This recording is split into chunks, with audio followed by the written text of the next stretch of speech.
Hey miners, Mining King here. Today we're going to be checking out the ASRock H510 BTC mining motherboard.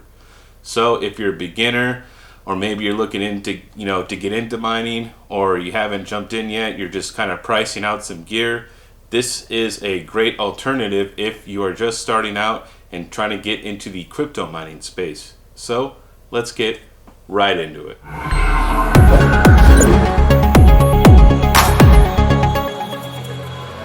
Alright guys, before we get into the video, if you guys could please like, share, and subscribe, I really appreciate it, as it helps the YouTube gods, promote the video and get this out to other people. So let's get back into the video. Okay, so the board we're going to be checking out today is going to be the ASRock H510 BTC. It came out, I believe, around last July, so last summer. And I really do like this board. I have two of them. And I really enjoy this board because it is what's called a riserless board. So you don't have to have risers when you use like boards like the Q270 BTC or the H110 or like B250 Biostar. Some of those other ones that they have a lot of slots, but you also have to buy a lot of risers, right? And maybe for somebody who's just starting out who doesn't have a lot of GPUs, right? I wouldn't advise you to get one of those boards because it's going to take you a lot of GPUs to fill that up.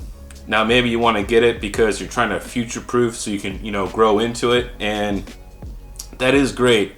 But I will say, personally speaking, from mining, I've seen others as well as myself struggle with the bigger the rig is, it seems to be the more problems you have.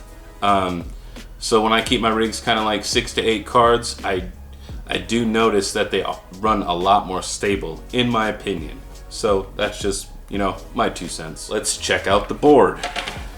All right, guys. So here's the H510 BTC. So riserless motherboards mean that there is full times PCIe times 16. So these are all full slots.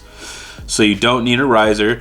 You could just plug in a card. So I'll use this as an example, but you can't mine with this card anymore. But this is just an example. This is just a GTX 750 Ti I use for if I need to have video out or something.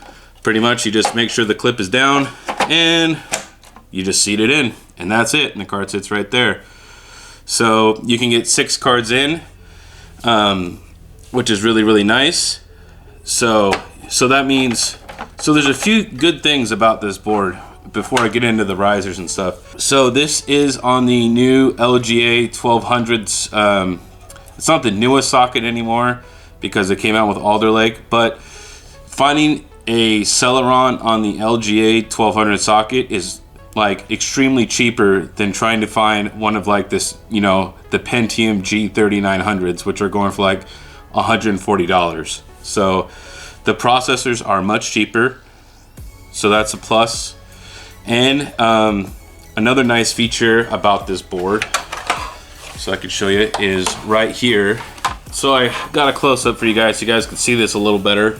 So I got to kind of reach because this is a long motherboard.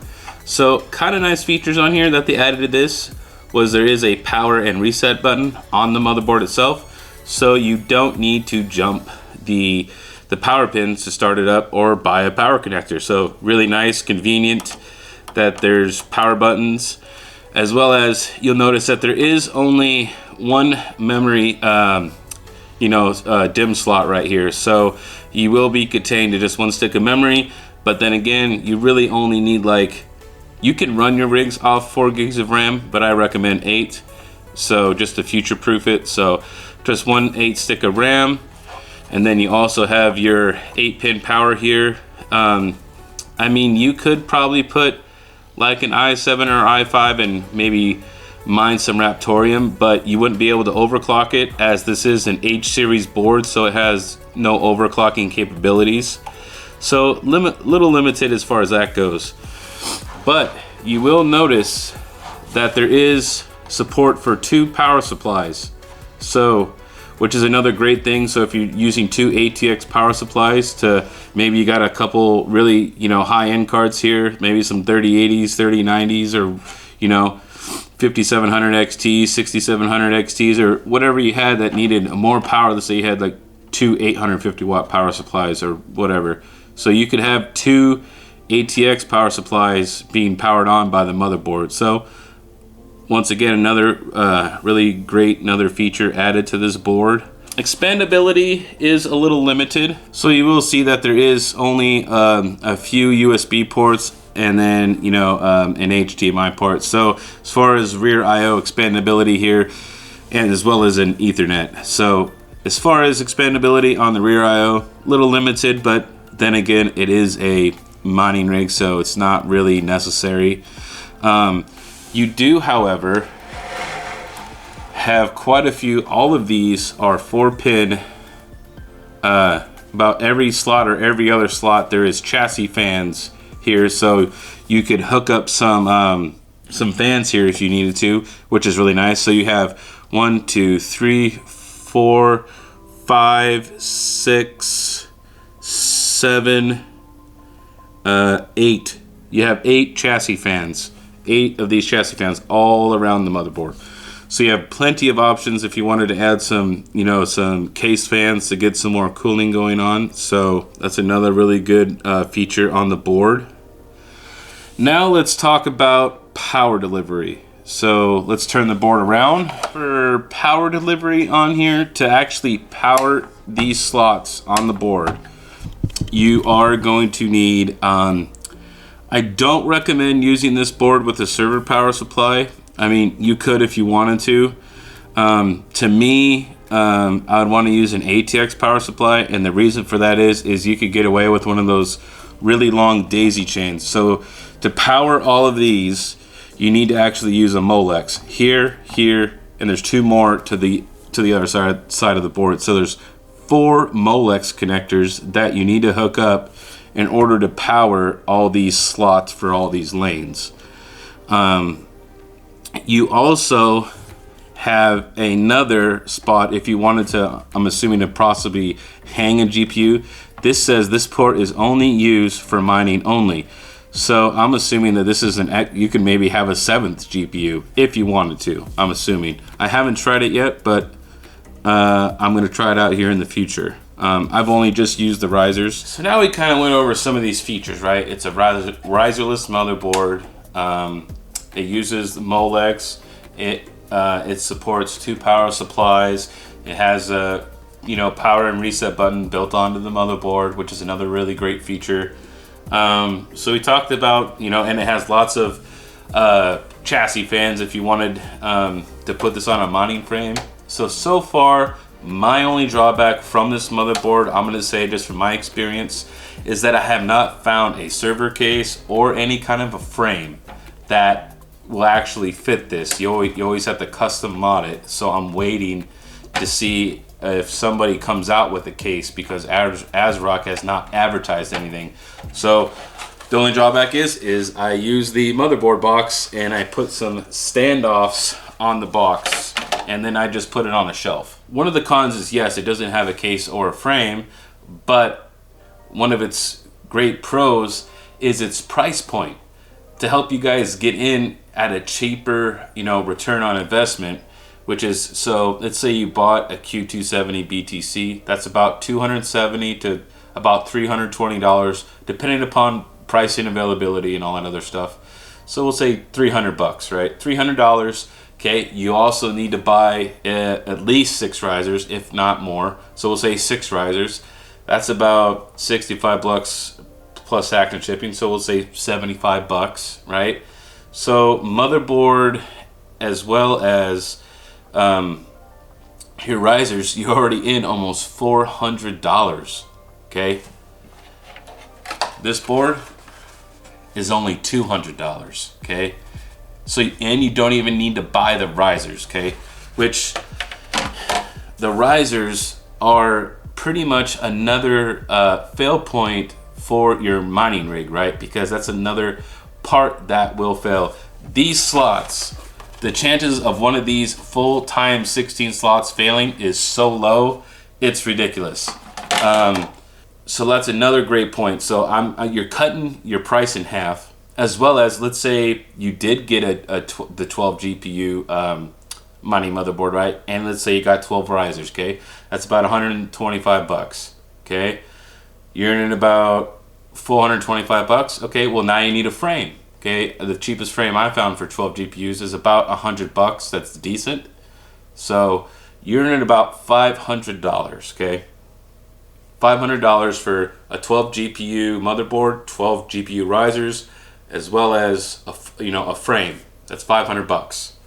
Okay, you could stick this on a shelf, or anywhere on a desk, anywhere that's flat, right?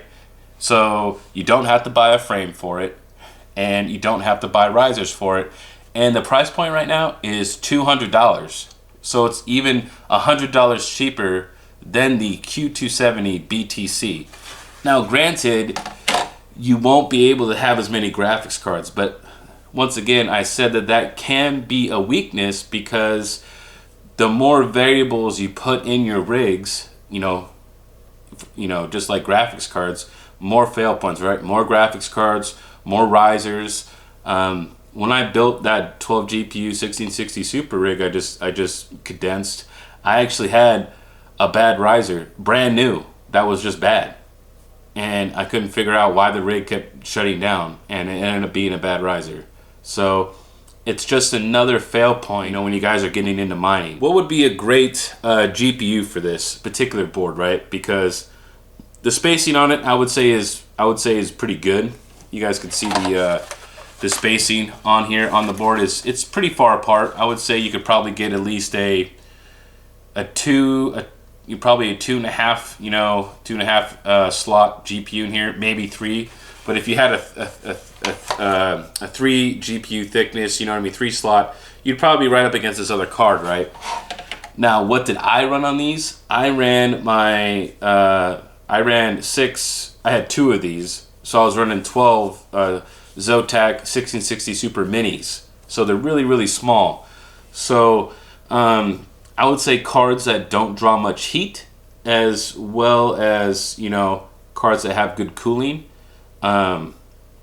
So like 1660 Supers, 1660 Ti's, RX 6600s, RX 6600 XTs. I'm not sure if I'd want to go Polaris with this, because Polaris, they do get a little warm. So this would be great for if you're doing some efficiency cards, especially since a lot of 6600s are out now. So those are extremely efficient, low wattage, low heat. This would be a great motherboard for them. And let's say you're a brand new miner, this would be awesome for you, because you literally could just set this on a shelf, and then you could just say, okay, I'll buy 1 GPU, and then you just slot it in. And then a month later, you buy another one, you slot it in. You buy another one, you slot it. This would be a great motherboard because it gives you a little bit of expandability. So you could get up to 6 cards, right? Which is a great, which is pretty profitable as far as mining rig goes. If you had 6 of the 1660 Supers at about 30 mega hash, we'll say, give or take, we'll say 30, you know what I mean? That's 180 mega hash. So it's about, $6-7 a day in today's current market, which isn't bad. I'm going to be doing a new build with 6 6600s in the near future. So stay tuned for that video. Alright guys, this is the Mining King giving you the most hashes, and I'll see you next time.